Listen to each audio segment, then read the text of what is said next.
ஐந்து கரத்தோனை போற்றி, ஆனை முகத்தானை போற்றி, மூஷிக வாகனனை போற்றி, மூலப்பரம்பொருளை போற்றி, சித்தி புத்தி விநாயக பெருமானை போற்றி. குருவே சரணம். இணையத்தால் இணைமீது எங்களுக்கு வணக்கம்.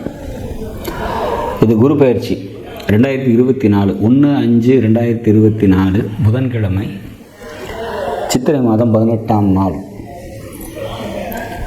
மதியம் 1 மணிக்கு திருக்கணித பஞ்சாங்கப்படி மேசராசிலேருந்து பயிற்சியாகி ரிஷப ராசிக்கு போகிறாரு குரு பகவான். இந்த பயிற்சி நிலை மிதுன ராசிக்கு எப்படி இருக்க போகுது அப்படிங்கிறத பார்க்கலாம். மிதுன ராசியை பொறுத்த வரைக்கும் இது வரைக்கும் லாபஸ்தானத்தில் இருந்து பல நன்மைகளை தந்துக்கிட்டு இருந்த குரு பகவான்.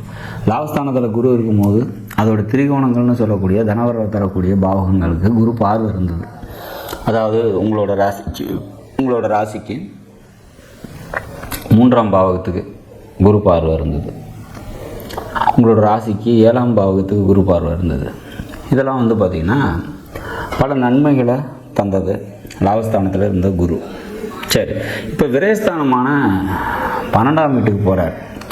இப்போ 12ல் குரு போகும்போது என்ன ஆகும் அப்படின்னா, கொடுக்கல் வாங்கல் சம்மந்தப்பட்ட தொழில் செய்கிறீங்க, பணம் சம்மந்தப்பட்ட தொழில் செய்கிறீங்க அப்படின்னா இப்போ பணம் கொடுத்த இடத்துல கொஞ்சம் லாக் ஆகிறதுக்கான சுச்சுவேஷன்ஸ் இருக்கும். வீடு விற்று பணம் வரணும் அப்படின்னா அதெல்லாம் வராமல் லாக் ஆகும்.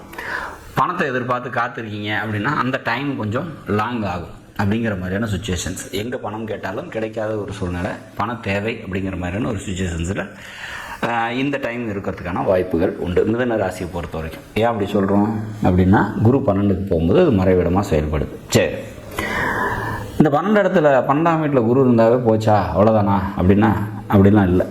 குரு மறைஞ்சு போனாலும் அதில் பல நன்மைகள் பார்த்திங்கன்னா உங்களுக்கு நடக்கும். எப்படி நன்மைகள் நடக்கும் அப்படின்னா, அவரோட பார்வை உங்களோட கன்னி ராசியான 4ஆம் வீட்டில் விழுது. அப்போ 4ஆம் வீடு கல்வி யோகம், வண்டி யோகம், தாயாரை குறிக்கக்கூடிய பாவகம், உறவு நிலையில். அப்போ இதெல்லாம் மேன்மை அடையும் அப்படிங்கிற மாதிரியான ஒரு அமைப்பு. படிச்சுட்டு இருக்கவங்களுக்கு படிப்பில் முன்னேற்றம் அடைகிறதுக்கான வாய்ப்புகள் உண்டு. வீடு சொத்து சம்மந்தப்பட்ட விஷயங்களில் முன்னேற்றம் அமைகிறதுக்கான வாய்ப்புகள் உண்டு. பூமி இடம் சம்மந்தப்பட்ட ஆதாயம் கிடைக்கிறதுக்கான வாய்ப்புகள் உண்டு. புரோக்கரேஜ் சம்மந்தப்பட்ட தொழில் செய்கிறவங்க அல்லது ரியல் எஸ்டேட் தொழில் செய்கிறவங்களுக்கெல்லாம் தொழிலில் முன்னேற்றம் அடைகிறதுக்கான வாய்ப்புகள் உண்டு அப்படிங்கிறத சொல்லணும். இப்போ குரு பார்வை பார்த்திங்கனாக்கா விருச்சிகத்துக்கு இருக்குது இல்லையா, விருச்சிக ராசிக்கு இருக்குது. விருச்சிக ராசி உங்களுக்கு 6ஆம் பாவமாக வருது.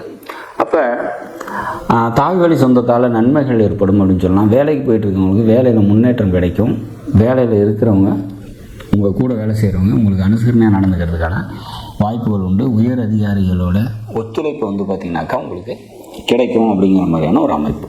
ஏற்றுமதி இறக்குமதி தொடர்பான தொழில் செய்கிறீங்க அப்படின்னா அந்த தொழிலில் வெற்றிகள் கிடைக்கும் அப்படிங்கிற மாதிரியான ஒரு அமைப்பு. குருவோட 9ஆம் பார்வை அப்படின்னு சொல்லக்கூடிய மகர ராசியை குரு பார்க்குறாரு. மகர ராசி உங்களுக்கு 8ஆம் இடமாக வருது. ஸோ 8ஆம் வீட்டை குரு பார்க்குறது மிக சிறப்பான ஒரு அமைப்பு. என்னதான் துன்பங்களை தரக்கூடிய பாவகமாக 8ஆம் பாவகம் இருந்தாலும், கடன், நோய், எதிரி, தடை, தாமதம் இதெல்லாம் தரக்கூடிய பாவகமாக இருந்தாலும், திடீர் தனவரவை தரக்கூடிய பாவமும் அதுவே. அப்போ 2ஆம் பாவத்துக்கு 7ஆம் பாவமாக ஒரு 8ஆம் பாவத்தை குரு பார்க்குறதுனால பொருளாதாரம் நல்லாயிருக்கும்.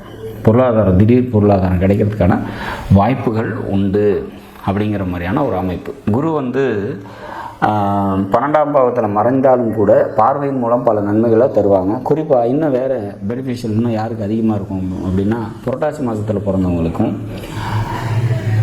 கார்த்திகை மாதம் பிறந்தவங்களுக்கும், தை மாதம் பிறந்தவங்களுக்கும் இந்த குரு பார்வையினால், அதாவது மிதுன ராசியில் பிறந்து புரட்டாசி மாதம் பிறந்தவங்க, கார்த்திகை மாதம் மற்றும் தை மாதத்தில் பிறந்தவங்களுக்கெல்லாம் பார்த்திங்கனாக்கா தந்தையாரால் நன்மைகள் நடக்கும். அரசாங்க அனுகிரகம் கிடைக்கும் அப்படிங்கிற மாதிரியான ஒரு அமைப்பு. தானம் தர்மங்கள்லாம் நல்லபடியாக செய்வீங்க. உங்களோட மனசு விசாலமாகிறதுக்கான ஒரு வாய்ப்புகள் உண்டு. பொருளாதார முன்னேற்றங்கிறது நிச்சயமாக ஏற்படும். உங்களோட 3ஆம் வீட்டின் அதிபதி அப்படின்னு சொல்லக்கூடிய ராசிக்கு 3ஆம் வீட்டின் அதிபதி சூரிய பகவான் இல்லையா, அவர் இந்த கன்னி ராசியிலையோ விருச்சிகத்திலையோ மகரத்திலையோ இருக்காங்க அப்படின்னா, நான் சொன்ன மாதங்களில் பிறந்திருந்தீங்கன்னா அங்கே இருப்பார். அப்போ மாமன் வழி உறவினர்களான நன்மைகள் ஏற்படும்.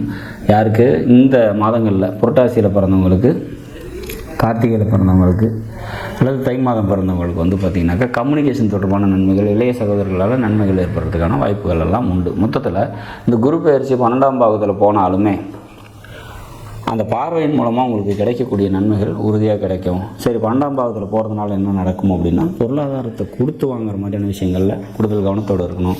குழந்தைகளால் அலைச்சலும் விரயமும் ஏற்படும். உங்களோட அந்தஸ்து குறையிறதுக்கான வாய்ப்புகள் உண்டு அப்படிங்கிற மாதிரியான ஒரு அமைப்பு. அது இந்த ஒரு வருஷத்துக்கு மட்டும். அடுத்த பயிற்சி வந்து பார்த்திங்கனாக்கா உங்களுக்கு கூடுதல் நன்மைகளை தரத்துக்கான வாய்ப்புகள் உண்டு. இதை விட பெட்டர்மெண்ட் வரும் அப்படிங்கிற மாதிரியான ஒரு அமைப்பு. அந்த 12ஆம் பாவத்தில் இருந்தாலுமே மிதுன ராசிக்கு பல நன்மைகளை இந்த குரு பகவான் தந்தை தீர்வார் பார்வையின் மூலமாக. நாட்டு மக்களும் நலமுடன் வாழ நவகிரகிக்க வேண்டிய நன்றி, வணக்கம்.